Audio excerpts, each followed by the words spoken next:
شب اسرا کے دولہا پہ دائم درود نوشائے بز میں جنت پہ لاکھوں سلام۔ تو اس لیے شان ظاہری بھی رہے اور شان باطنی بھی رہے۔ شان باطنی میں خدا سے ملے، شان ظاہری میں تم سے ملے، شان ظاہری میں وہی اس پر آئے، شان باطنی میں تمہیں درد دینے لگے، شان ظاہری میں ادھر سے لے، شان ظاہری میں باطنی میں ادھر سے لے، شان ظاہری میں ادھر دے، شان ظاہری میں بیوی بچے رکھے، شان باطنی کو خدا خود کہے ما کان محمد ابا احد من رجالکم، محمد کسی کے باپ نہیں ہے۔ تو لہٰذا دونوں شانوں کے ہونے کی ضرورت ہے، ظہور و بطون کے ہونے کی ضرورت ہے، ظاہر و باطن کے ہونے کی ضرورت ہے۔ شان ظاہری کا بھی ہونا ہے، شان باطنی کا بھی ہونا ہے، کہ ان دونوں سے مل کر کے نظام عالم چلنا ہے۔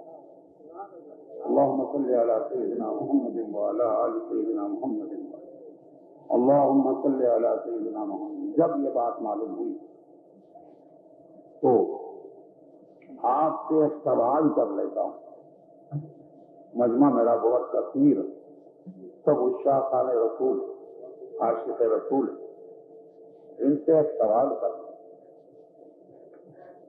یہ ایک آدمی کافر مسلمان ہونا چاہتا ہے، بہت سے جواب آپ دینا، جب تک جواب آپ نہ دیں گے میں تقریر نہیں کروں، آپ کا جواب لے کر تقریر۔ یہ ایک آدمی مسلمان ہونا چاہتا ہے، داخل اسلام ہونا چاہتا ہے، تو کیا کرے؟ پہلے کیا پڑھے، کیا کرے، کس وجہ سے وہ مسلمان ہو سکتا ہے؟ بولیے۔ کلمہ پڑھنے سے، لا الہ الا اللہ، سب بھی یہی بولتے ہیں یا کچھ اور بولتے ہیں؟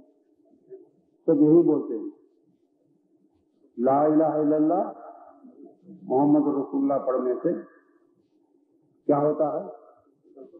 مومن ہو جاتا ہے۔ لیکن میں نہیں مانتا،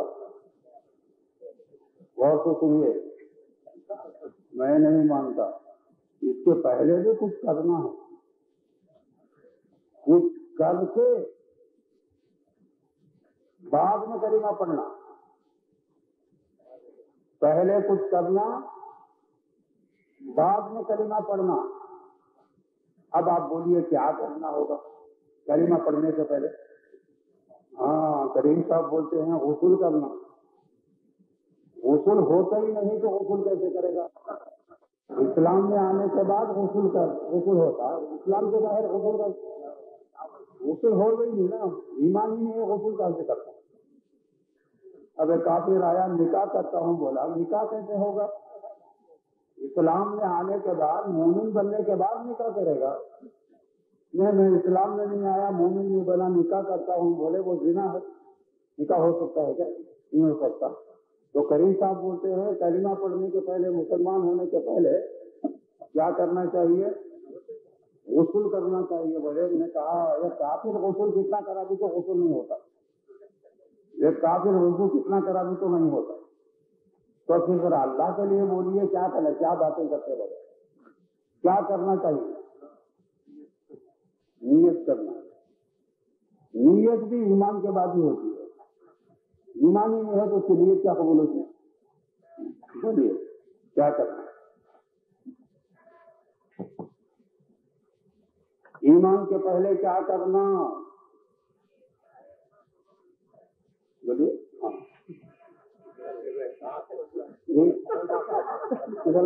سب کچھ ختم کرنا ہوگا،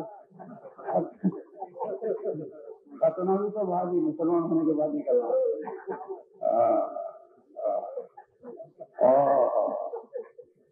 اب وقت نکل جاتا ہے، میں ہی بول دیتا ہوں،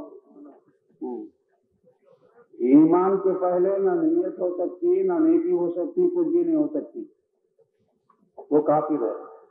تو یاد رکھ لو، پہلے کفر کرنا، پہلے کفر کرنا، بعد میں ایمان لانا۔ پہلے کفر قرآن پیش کر رہا ہوں. وَمَن يَكْفُرْ بِالطَّاغُوتِ وَيُؤْمِن بِاللَّهِ فَقَدِ اسْتَمْسَكَ بِالْعُرْوَةِ الْوُثْقَىٰ. وَمَن يَكْفُرْ بِالطَّاغُوتِ، پہلے بولتا جو کفر کرے طاغوت کے ساتھ، وَيُؤْمِن بِاللَّهِ، اس کے بعد اللہ پر ایمان لائے. تو یاد رکھو، کھانا کھانے کے پہلے ذات مانگ کے دھو لینا، بعد میں کھانا. گلاس میں پانی لانے کے پہلے گلاس دھو لینا، پلیٹ میں کھانا کھانے کے پہلے پلیٹ دھو لینا. تو کیا ہے؟ کفر کرے طاغوت کا. طاغوت شیطان جو ہے اس کا انکار کرے، تو شیطان ہے، میں تیرا کفر کرتا ہوں، میں تجھے مانتا نہیں. بے ایمان، میں تیرا کافر ہوں، میں تجھے تیرا کفر کرتا ہوں، میں تجھ پر ایمان نہیں لاتا. تجھ پر تجھ سے کفر ہے، میں کفر کرتا ہوں تیرا، تو شیطان ہے. پہلے اس کا کفر کرے، وَيُؤْمِن بِاللَّهِ، اب طاقت ہوا تو ایمان لائے اللہ پر. طاغوت کا کفر کرے، ایمان اللہ پر لائے. تو ایک ایمان لانے والا سارے بتوں کا کفر کر دیتا ہے. سارے بتوں کو تو مانتا ہے، میں مانتا نہیں مانتا ہے تو کفر کیا. اب چل لا الہ الا اللہ پڑھ، تو بعد میں ایمان کا مقام آیا. ختنہ کر لینا، غسل کر لینا، یہ سب نہیں. اس کے بعد جو ہے برائی جو ہے ایمان لایا ہے، وہ طاغوت پر ایمان لایا ہوا ہے. تو کیا کرنا چاہیے؟ کفر کرنا چاہیے، طاغوت کا انکار کرنا. وَمَن يَكْفُرْ بِالطَّاغُوتِ وَيُؤْمِن بِاللَّهِ، اور اللہ پر ایمان لانا. تو آپ بولیں گے طاغوت کون ہے؟ طاغوت کون ہے؟ قرآن کہتا ہے اللہ ولی الذین آمنوا، اللہ ایمان والوں کا ولی ہے، دوست ہے. یخرجہم من الظلمات الی النور، وہ ان کو ظلمات، اندھیریوں سے نور کی طرف نکالتا ہے. اندھیریوں سے نکال کر نور کی طرف لے جاتا ہے. کون؟ اللہ. اور والذین کفروا اولیاؤہم الطاغوت، جنہوں نے کفر کیا ان کے دوست طاغوت. طاغوت کیا کرتا ہے؟ یخرجونہم من النور الی الظلمات، وہ ان کو نور سے ظلمات کی طرف لے جاتا ہے. اللہ کے بالکل خلاف میں کام کرتا ہے. اللہ اندھیریوں سے، ظلمتوں سے نور کی طرف لے جاتا، اور طاغوت نور سے ظلمتوں کی طرف لے جاتا ہے. تو اس سے کفر کرنا. وَمَن يَكْفُرْ بِالطَّاغُوتِ، تو اب نور سے ظلمت کی طرف لے جانے والے کون؟ تو دو شانیں ہیں اس عالم کی، ایک شان نورانی، ایک شان ظلمانی. سرکار دو عالم کی بھی دو شانیں ہیں، ایک شان نورانی، ایک شان ظلمانی. شان نورانی سے ہٹا کر شان ظلمانی کی طرف لے جاتا ہے کہ ہمارے جیسے بشر ہیں، ہم جیسے پیدا ہوئے، یہ ہم جیسے بیمار ہیں، ہم جیسے بولتے ہیں. تو یہ ظلمتوں کو لے جانے والا طاغوت ہے، وہ عالم والی ہوتا ہے. کوئی عالم بھی اگر سرکار دو عالم کی شان بشری کی طرف، شان ظاہری کی طرف لے جاتا ہے، شان باطنی کو چھوڑ کر، تو وہ طاغوت ہے. اس طاغوت سے کفر کر پہلے، تبھی تو مومن ہو. وَمَن يَكْفُرْ بِالطَّاغُوتِ وَيُؤْمِن بِاللَّهِ فَقَدِ اسْتَمْسَكَ بِالْعُرْوَةِ. یہ کوئی آ کے کھڑے میں حضرت نبی کہتے اِنَّكَ مَيِّتٌ وَإِنَّهُم مَّيِّتُونَ، اور تم بھی مرنے والے ہو، وہ بھی مرنے والے ہیں. نبی کیا ہے؟ اِنَّمَا أَنَا بَشَرٌ مِثْلُكُمْ، تمہارے جیسے ہیں، ہمارے جیسے ہی بولتا ہے. تو کیا کر رہا ہے؟ نبی کے شان نورانی سے ہٹا کر شان ظلمانی کی طرف لے جا رہا ہے. یہ طاغوت ہے. تو لہٰذا کہہ دے تو طاغوت ہے. سرکار کی صورت ظاہری کو لے جاتا ہے، صورت باطنی کو بھلا رہا ہے اور جل کر رہا ہے. تو طاغوت ہے. تجھ سے ہم کفر کرتے ہیں، تجھ کو ہم ختم کرتے ہیں. وَمَن يَكْفُرْ بِالطَّاغُوتِ وَيُؤْمِن بِاللَّهِ، جو کفر کرے طاغوت کا اور ایمان لائے اللہ پر، فقد استمسك بالعروة الوثقى. ایسے طواغیت بہت ہیں، ایسے طاغوت بہت ہیں جو سرکار دو عالم کو بشر بولتے ہیں، سرکار دو عالم کو ہم جیسا بولتے ہیں، سرکار دو عالم کو یاد رکھ لو کہ مر گئے بولتے ہیں. سرکار دو عالم کے تعلق سے وہ باتیں کرتے ہیں جو آپ کی شان کے خلاف ہے. سرکار دو عالم کو علم نہیں ہے کہتے ہیں. لعنت ہے ان پر. سرکار کو علم نہیں ہے کہتے ہیں. 1000 بار لعنت. اس لیے کہ علمہ شدید القویٰ، اس کو اللہ نے تعلیم دی ہے. اللہ جب تعلیم دینے والا تو علم نہیں ہے کہتا. حضرت علم نہیں ہے بولے، علم غیب نہیں ہے بولے. ارے ہر علم کے اندر غیب ہے. ہر علم کے اندر غیب ہے. کون سا علم ہے جس میں غیب علم دیا بولے تو غیب بھی آ گیا. جیسے میں نے کہا یہ پھول آپ کو دیا تو اس کی بو، اس کی کنکڑیاں، اس کی ساری صفتیں آپ کو آ گئی نہیں آ گئی؟ ساری چیزیں آ گئی.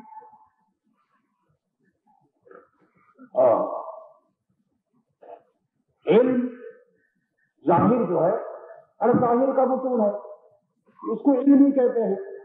جب اللہ کہے کہ علمہ، اللہ نے اس کو علم دیا تو ظاہر اور باطن الگ نکالتا تو علم ظاہر میں ہی علم باطن داخل ہے. لفظ ظاہر میں ہی معنی داخل ہے. جیسے صحصحہ کہا، اس لفظ ظاہر کے اندر صحن کا معنی باطن ظاہر ہے. تو ہر ظاہر میں باطن ہے، ہر باطن کا ظاہر ہے، اور اس کا ایک ہی نام ہوگا، علم ہی نام ہوگا اس کا. تو علمہ شدید القویٰ، اللہ تعالیٰ نے انہیں علم دیا. جب کہا کہ تو کہتا ہے کہ باطن کا علم نہیں دیا، غیب کا علم ہے کیا سرکار دو عالم کو؟ اگر غیب کا علم نہ ہوتا تو حشر کی باتیں کاہے کو سناتے، جنت کی باتیں کاہے کو سناتے، جہنم کا تذکرہ کاہے کو کرتے، حشر و نشر کا تذکرہ کاہے کو کرتے؟ غیب کا علم نہ ہوتا تو ملائکہ کو کاہے کو دیکھتے؟ غیب کا علم نہ ہوتا تو خدا سے کاہے کو ملتے؟ تو معلوم ہوا کہ علم ظاہر، علم باطن دونوں علموں سے سرکار دو عالم کو اللہ تعالیٰ نے سنوارا تھا. کہ اگر ہم اس میں انکار کریں گے تو یاد رکھ لو تم اپنے ایمان کے پہلے والی چیز کو چھوڑ کر ایمان رکھتے ہو.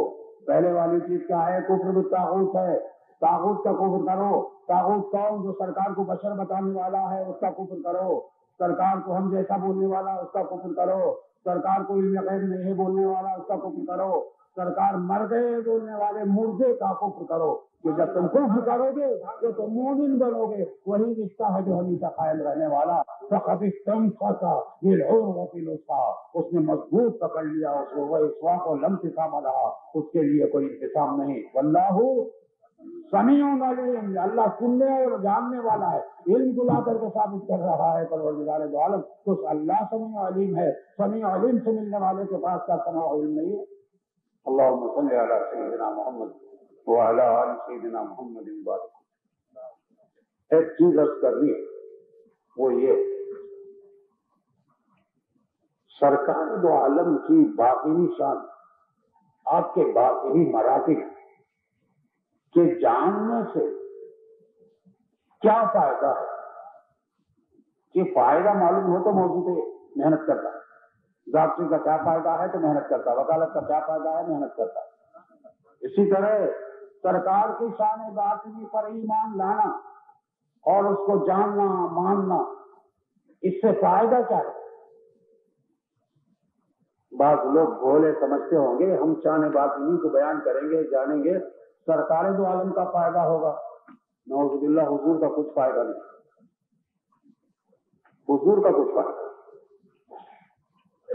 تمہارا ہی فائدہ. نہ جاننے سے کیا ہوگا؟ تمہارا ہی نقصان ہوگا، تم ہی پستی میں رہو گے. ایک مثال نفسیاتی ہے. ایک آدمی کے پاس یہ لوٹا تھا. لوٹا سمجھتے ہیں؟ کیا بولتے اس کو؟ تمبالو. ایک تمبالو پیتل کا، دیکھتا اٹھا کے رکھ دیتا. 1-2 روپے کو بکے گا. کپڑے پھٹے ہیں، پرانے ہیں، بھوکا مر رہا ہے، وہ ہے یہ. تیرے پاس کچھ ہے کیا؟ نہیں حضرت، ایک لوٹا پیتل کا پڑا ہوا ہے، کیا کام آئے گا؟ بہت مجبور فقیر بنا. ایک سنار آیا، اس نے اس کی فقیری دیکھی اور گھر میں لوٹے کو دیکھا. اٹھا کے ذرا رگڑا، ذرا یوں دیکھا. دیکھتا ہے تو معلوم ہوا وہ سونے کا لوٹا ہے. کہے کا ہے؟ سونے کا لوٹا، اس نے کہا کہ یہ سونے کا ہے، لاکھوں روپئے قیمت آج پائے گا۔ مجھے معلوم نہیں تھا، اب جب معلوم ہوا کہ سونے کا ہے وہ، تو اس کا دل قوی ہوا، وہ فقیر جو تھا قوی ہو گیا، مست ہو گیا، خوش ہو گیا، وہ خوشیاں آنے لگی، جھومنے لگا، ارے میں کروڑ پتی ہوں، میں لکھ پتی ہو گیا۔ لوٹے کا کچھ فائدہ نہیں ہوا، خود اپنا ہی فائدہ ہوا، خود کی حالت جو حالت تھی اس حالت سے لوٹ گیا، لوٹے میں لوٹ گیا۔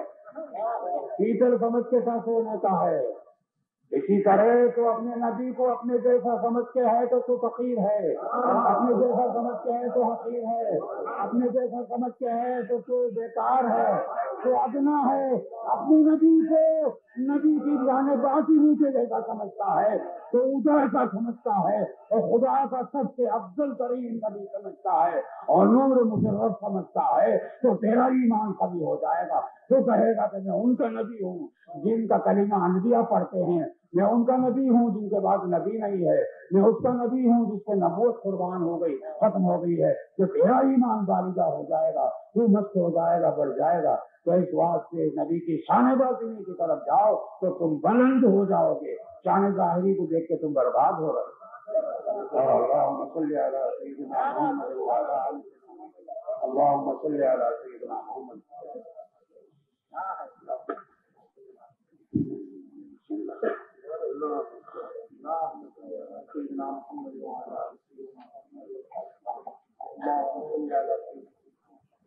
وعلى آل سيدنا محمد۔ بعض میرے بھولے بزرگوں کے دل میں یہ بات رہی کہ نبی نبی نبی کوئی بولتا ہے، اللہ کی عظمت بیان کرتا ہے تو کتنا اچھا ہوگا۔ میاں ان کو میں بھولے کہتا، برے نہیں کہتا، بھولے بھولے لوگ۔ اللہ کی بولو حضرت، اللہ کی حمد و ثنا۔ میں نے کہا کہ اللہ کی حمد اور ثنا کی کوئی ضرورت ہی نہیں۔ اب بولیں یہ کیا ہے؟ اگر ضرورت ہے اللہ کو حمد کی، بولے کافر ہو جائے۔ اللہ کو کچھ ضرورت نہیں۔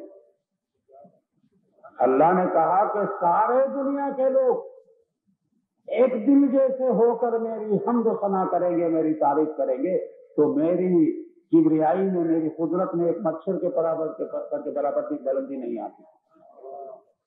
سارے لوگ مل کر میرا انکار کر دیں گے تو میری قدرت میں کچھ بھی کمی نہیں ہوگی۔ تمہاری پرولہ ہو غنی عن العالمین، اللہ غنی ہے عالمین، تمہاری پرواہ نہیں اس کو۔ پھر کہیں گے اس کی حمد کرنا ہے، نہیں کیا بھائی کرو، آتا ہے تو کرو، حمد کرنا تم کو آتا ہے تو کرو، میں بھی سیکھ لیتا ہوں۔ میں خود آپ کے سامنے ہاتھ جوڑ کر کے ذرا حمد کرنا سکھاؤ، اللہ کی حمد ذرا سکھا، میں بھی سیکھ لیتا ہوں، مجھے بھی خواہش ہے۔ کوئی کہے اٹھ کر مجھے اللہ کی حمد کرنا آتا، میں اس کو اپنے پاس بلا لیتا ہوں، ذرا مجھے بھی سکھا دے بابا، علم ہے، سیکھنا ہے، اس میں کوئی ٹھیکیداری نہیں ہے۔ کسی کو آتا ہے تو بولو، کسی کو حمد کرنا کسی کو آتا نہیں۔ سارے قرآن نے حکم حمد دیا ہی نہیں، سارا قرآن اٹھاؤ، کہیں بولو احمد اللہ، اللہ کی حمد کرو، کہیں بولے ہی۔ اگر حمد کرنا آتا تو اللہ بولتا کہ تم حمد کرو، کسی کو حمد آتی ہی نہیں۔ پھر حمد کیا ہے؟ کہا اللہ کو حمد ہے، اللہ بولتا ہے الحمدللہ، حمد اللہ کے لیے ہے، بولا تم کو کرو کہاں سے بولا؟ الحمدللہ، حمد اللہ کے لیے ہے، بولا تم کو کرو کہاں؟ تمہارے پاس رہی تو کریں گے، تمہارے پاس خاص طرح کی حمد تم کرو، اس کو ہے کہا۔ تم بھی یہی بولتے الحمدللہ رب العالمین، قرآن یہی پڑھتے نماز میں، حمد اللہ رب العالمین کے لیے ہے کہا۔ تم کو کرو کہاں کا کرو گا تو کیا کرنا؟ کھڑنا، ڈانس کرنا، کیا کرنا؟ ناچنا، انگلیاں مارنا، کیا کرنا؟ نماز پڑھو کہا؟ نماز پڑھو سکھایا گیا، روزہ رکھو، زکات دو، حج کرو، یا ذکر کرو، یہ سب حکم آ کر ہے. کہ میں نے پورے قرآن کو دیکھا، کہیں اللہ نے نہیں کہا کہ میری حمد کرو. نہیں، حمد نہیں کر سکتے، نہ ثنا کر سکتے، نہ حمد کر سکتے، اور اس کی ضرورت نہیں ہے. اس لیے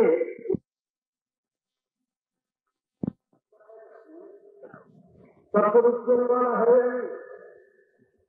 سب مانتے ہی ہیں اور وہ ویسا ہی ہے. پھر کیا کرنا دیجیے؟ دیوانہ پن، یہ سب دیوانہ پن نہیں کر لیتے. ہاں، کہاں کرنا حمد؟ اس کی کرنا حمد. جس کی حمد میں شک لایا جاتا ہے وہاں سے شک کو نکالنا، جس کی مدح میں شک لایا جاتا ہے وہاں سے ہٹانا، جس کی شان باطنی میں شک آتا ہے وہاں سے نکالنا. اس کا حکم آیا ہے کہ محمد کی حمد کرو، مدح کرو، ثنا کرو، تعریف کرو، ارے ان کے محاسن بیان کرو. آپ بولیں گے محمد کی حمد کرو، ثنا کرو، ان کے محاسن بیان کرو، تعریف بیان کرو. قرآن ہے کیا؟ قرآن ہے. میں بولتا ہوں اردو زبان میں، ہر بول کے پیچھے پورا قرآن کھڑا ہوا، ہر بول کے پیچھے پورا قرآن کھڑا ہوا ہے. جب پورا قرآن نہیں آتا میں بولتا نہیں. خدا کہتا ہے محمد کی حمد کرو، مدح کرو، ثنا کرو، تعریف کرو، خوبی بیان کرو، محاسن بیان کرو، بھلائیاں بیان کرو، شان باطنی بیان کرو، ان کے حسن جمال کو بیان کرو، ان کے کمال کو بیان کرو، ان کے شان رفعت کو بیان کرو، ان کی بلندیوں کو بیان کرو، ان کے معراج کو بیان کرو، ان کی رفعت کو بیان کرو. اور تم کیا بیان کرو؟ اور رفعنا لک ذکرک، ہم نے ان کے ذکر کو بلند کر دیا ہے. کہ بولو کہ آپ ہی جب ذکر کو بلند کرنے والے ہیں تو ہم کیا جانے کہاں تک آپ نے بلند کر دیا ہے. اے بلند کرنے والے، تیری بلندی کو ہم کہاں سمجھے، اور تو نے جب بلند کیا ہے تو کہاں سے کہاں بلند کیا ہوگا. اور رفعنا لک ذکرک، اے نبی ہم نے آپ کے خاطر، ہم نے آپ کے ذکر کو بلند کر دیا، ان بلندیوں کو بیان کرو. تو قرآن کہتا، آپ بولیں گے قرآن نے حکم دیا ہے بیان کرو، مدح بیان کرو، نبی کی تعریفیں کرو، نبی کی ثنا کرو، نبی کی خوبی بیان کرو. اور تو یاد رکھو، ہم کو یہ حکم نہیں دیا. اس نے کہا میں نبی کی تعریف کر رہا ہوں، میں نبی کے محاسن بیان کرتا ہوں، میں نبی کی مدح کرتا ہوں، مدح خانے میں ہوں. ارے میں ہی نہیں، میرے سارے خود کی ملائکہ میرے نبی کی تعریف میں ہیں. میں بھی ہوں اور ملائکہ بھی ہیں. اور تو اے سننے والوں تمہیں کیا ہو گیا، تم نہ کرو؟ تو اس نے کہا ان اللہ وملائکتہ یصلون علی النبی یا ایھا الذین آمنوا صلوا علیہ وسلموا تسلیما. صلی علی سیدنا محمد وعلی آل سیدنا محمد وبارک. اللهم صل علی سیدنا محمد وعلی آل سیدنا. یہ صلاۃ کیا ہے؟ درود پڑھتا ہے اللہ، بولے مصداق کیا؟ درود بولتے ہیں، الفاظ بولتے ہیں اللہم صلی علی سیدنا محمد، اس کا مصداق کیا؟ یاد رکھو، نبی کی بھلائیوں کو بیان کرنا، نبی کے محاسن کو بیان کرنا، اور نبی کے مدارج کو بلند کرنا، اسی کا نام صلاۃ و سلام ہے. اس میں خدا بھی لگا ہوا ہے اور ملائکہ بھی لگے ہوئے ہیں. اور کہا تم بھی اپنا بھلا کر لو تو اس طرح کرو کہ میرے نبی کی حمد و ثنا صلاۃ و سلام میں کرو. یا ایھا الذین آمنوا صلوا علیہ وسلموا تسلیما. اللہم صل علی سیدنا محمد وعلی آل سیدنا محمد وبارک. اللہم صلی علی سیدنا۔ یاد رکھیے، آپ کہیں گے کہ معراج کا عنوان ہے، باتیں کچھ بول رہا ہے، یہ ساری باتیں معراج بھی بتا رہی ہیں، لیکن ہم کو اس کا شعور نہیں۔ ہر مثال میں، ہر بات میں معراج، تو پھر معراج آپ کی تشفی کے خاطر قرآن اور حدیث میں جہاں تک آیا، قرآن نے بتایا سبحان الذی اسری بعبدہ لیلا من المسجد الحرام الی المسجد الاقصی، پاک ہے وہ ذات جو لے گئی اپنے بندے کو مسجد حرام سے مسجد اقصی تک۔ مسجد حرام کعبۃ اللہ، مسجد اقصی بیت المقدس، یہاں تک۔ تو مسجد حرام کو چھوڑ دیجئے، وہ آپ کے رہنے کی جگہ۔ اب منزلیں گنتے جائیے۔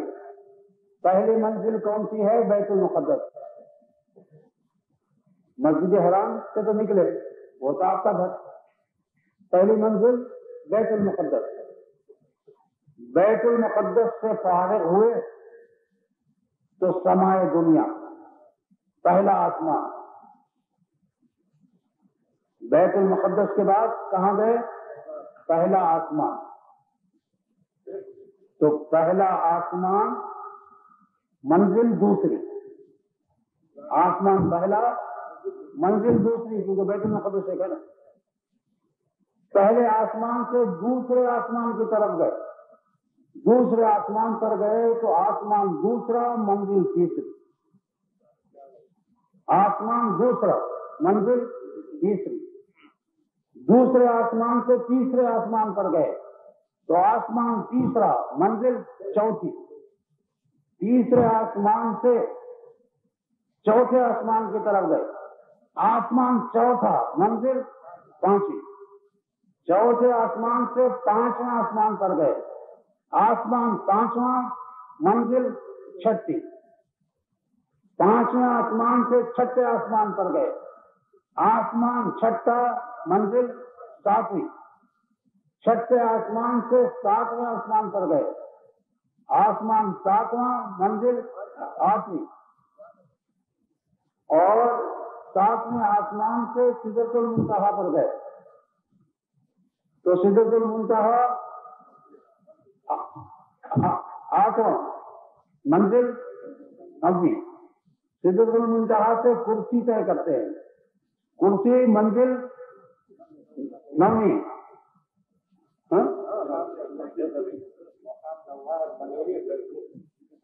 منزل 10ویں۔ کرسی ہوگی تو پھر عرش گئے تو عرش میں مقام 10واں، منزل 11۔ تو بولنے میں 5 منٹ میں ہو گیا، حضور جا کر آؤ تو معلوم ہو، جا کر آؤ تو معلوم ہو۔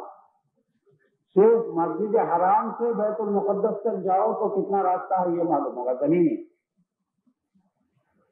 بیت المقدس سے پہلے آسمان تک جانا ہے تو 500 سال لگیں گے۔ پہلے آسمان کو ٹچ کرنا ہے 500 سال، پھر پہلا آسمان موٹا 500 سال کا ہے تو کیا ہوا؟ 1000 سال۔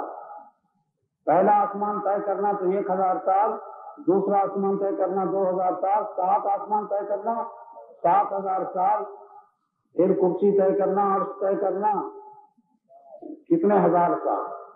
اور اتنے 1000 سال